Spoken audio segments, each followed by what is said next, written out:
going to be asking questions. This is part 2 to the part 1 from last week. So, hi, Patty. Hi. How are you?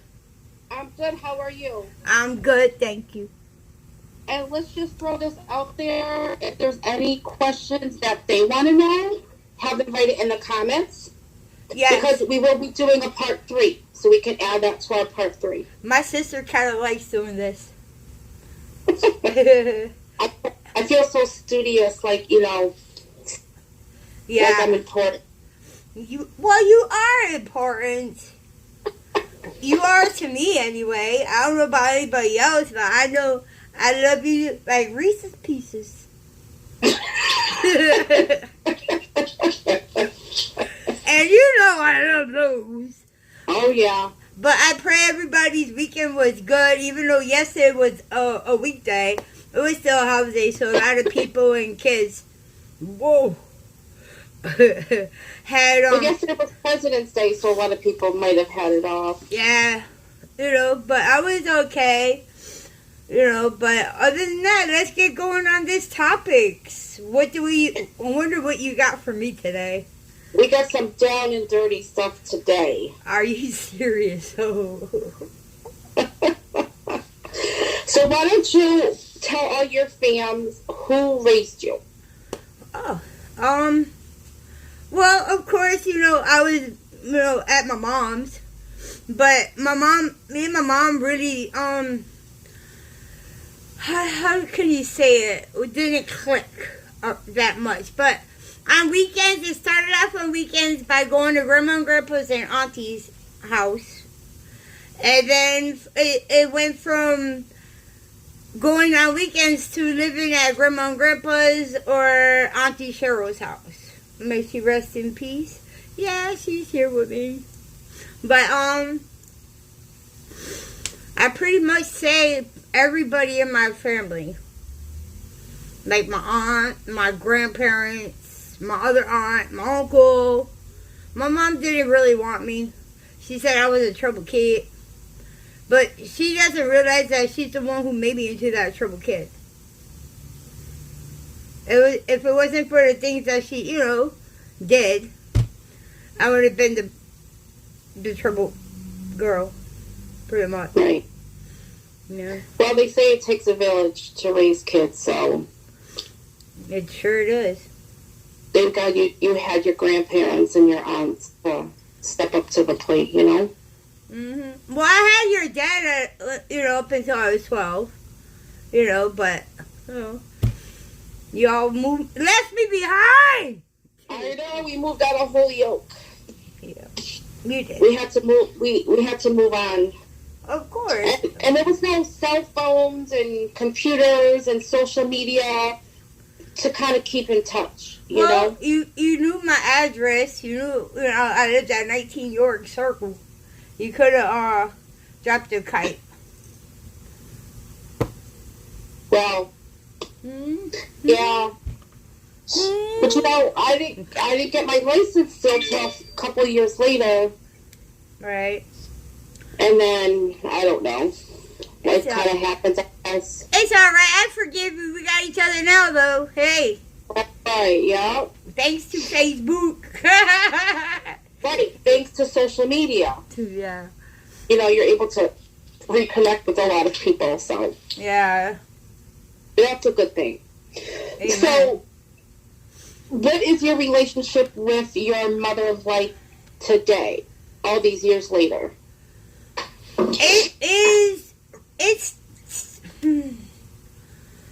It's rocky, it's steady, it is what it is, I guess. 1 minute she, I love you, this, and next minute,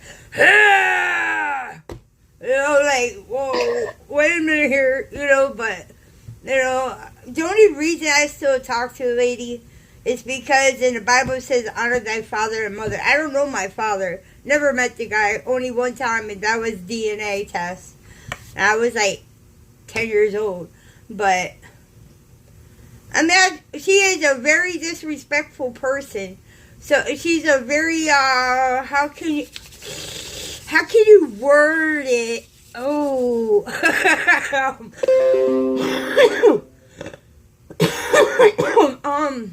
She's a very evil lady. You know, like, she is very, demonic. Like, you understand what I'm trying to, how I'm trying to say it? She's like Dr. Jekyll and Mr. Hyde. There you go. Perfect. Perfect explanation. Perfect. Yeah, there you go. How old were you when you lost your V? Oh, how old I was when I lost my virginity. Is that what you're talking about? Yes. I was 11 years old when I got raped. So, I say 11 years old. I was raped in the woods in Bolden Village. And, I had blood everywhere. I didn't know what was going on. I go home and my mom asked me if I enjoyed it. She did not call the police or ambulance or anything.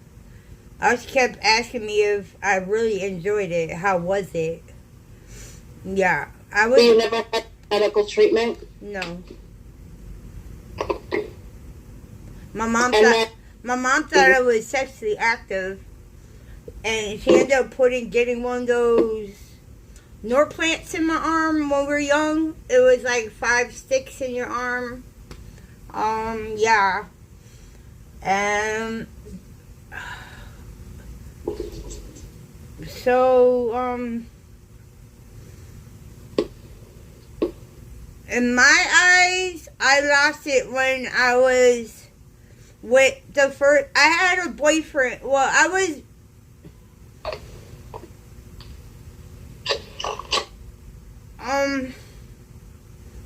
In my eyes, I was like 19 when I lost it. When I gave a consent to a guy to have sex. But in reality, I lost it at 11. But in my eyes and in my mind, I lost it when I gave the okay to a man.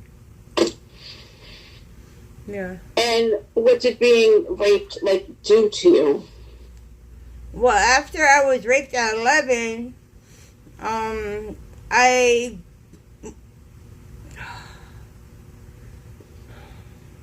hated boys, even though I was a tomboy myself, and all I hung out with was boys.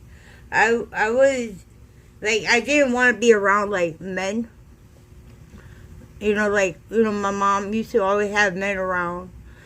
So, I used to be scared of them, and it made me into a lesbian. I was a lesbian for many, many years.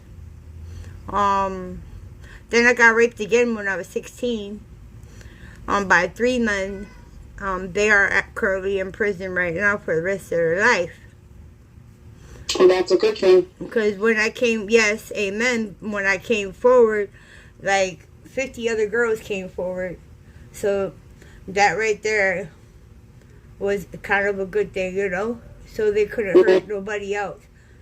Mhm. And they're still locked up today. Yes. That happened out here in New York City. Oh wow. Mhm. So then you said that you were a lesbian. How many women did you have relationships with?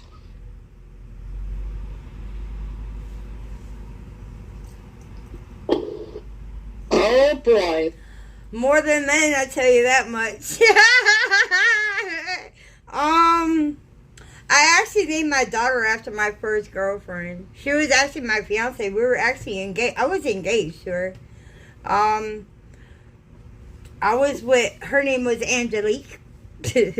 I was with, oh my God.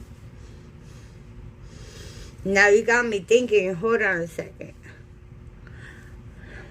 I told you be hard questions. No, I can tell you how many men I've been with. And that's only like 5. Probably not even. I think it's 5 men I've been with. But women, holy shit, fuck, more than 50 maybe. Don't you look at me like that. I was a little swagger back in the day, you know what I mean? Yeah, I was kind of cute, you know? And when I was locked up for the charges in 97, when I was facing life and shit, girl, I had a girl in every dorm. Mm-hmm. And buildings, and then, you know, just say how there was a little Nazi. It was more than 50. Wow. I think I need to light this cigarette because this is getting kind of grungy. Now, I don't know if your fams know, but you were a Latin queen. I still am. Well, yes. Yes, I am. am. I don't know if you've ever talked about that. I mean, I have never talked about, like, me being in it's not a gang, it's an organization. But when I'm still Latin queen, regardless of the fact I raise up the crowds, and you gotta make sure you do it with the right hand. But I'm a Latin queen, like, under Chicago, so Chicago's like the motherland. But I've been a Latin queen since the age of 11. So, because I'm 40, because I've been a Latin queen longer than 30 years, I am what you call a mother queen. But the reason why I got into the gangs, well, the organization, y'all, is that what you're trying to wonder? The reason why I was looking for a family that actually, like, loved me and that would be there for me, and that they were. They weren't, like, on the TV, how, you know, throughout the years, how, you know, all the crimes and stuff. That's not what it was all about back in the day. Like, yeah, we used to sell drugs, but all that money, we used to help 2 families out every week. So if you were selling drugs, when there was a meeting, you were to present all that money that you made for yourself to the bucket. And then when all the drug dealers put all the money in, we count it out, and we'll pick a family out of a bag or a hat, and we'll pick the 2 families that we would help weekly. That would be like buying necessities that they need, food, body wash, clothing, stuff like that. We used to give back to the community. But these days, I don't know what the hell is going on. You don't hear about it, but there is a lot of dope fiends and stuff like that. You're not supposed to do drugs when you're in the organization. You're supposed to be censored. Like, you're supposed to get violated when you do drugs and stuff like that. And if you see somebody on drugs, you're supposed to help them, not get them more addicted. But they taught me how to love and how to be who I am today. If I wouldn't have did all the things that I've done in the past, I wouldn't be the woman I am. Right. Mm-hmm. And so you touch on the topic of you were selling drugs. How long did you do that for? I started slinging at like 13. I started selling drugs at like 13, 14. I started cooking coke into crack at maybe 16. I learned how to, you know. Yeah. And how long did that last for? Whoo! Like 20 years. Wow. I haven't sold drugs since 2007. I was selling drugs and smoking drugs, so, you know. Well, 2007, you became free of everything. Pretty much. I might not represent no more, you know, but I'm always a Latin queen. You know what I mean? I'll forever be a Latin queen. I can get shit popping.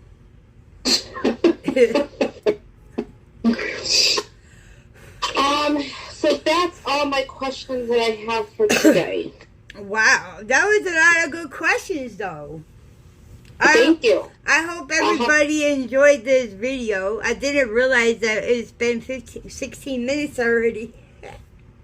We'll have a part 3, like I said. If somebody has a specific question that they want to know, they want to ask, put it in the comments, and I will ask that question for you. Ooh, so that means you gotta check it out.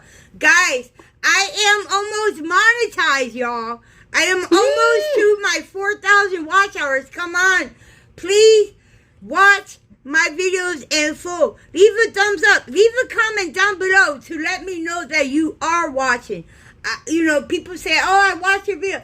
How do I know that you watched my video? I don't see who gives me thumbs up. And I don't see a comment down below. So make sure you leave a comment down there, y'all. Come on. Watch my playlist. Let's get this popping. My sister's helping with the playlist, so can't you all. So please tell your families, your friends about my channel. Like, subscribe, share. Follow me on everything. And remember, hit that notification bell when you want to be notified when Heather puts up her videos. Love you. Peace. God bless everybody.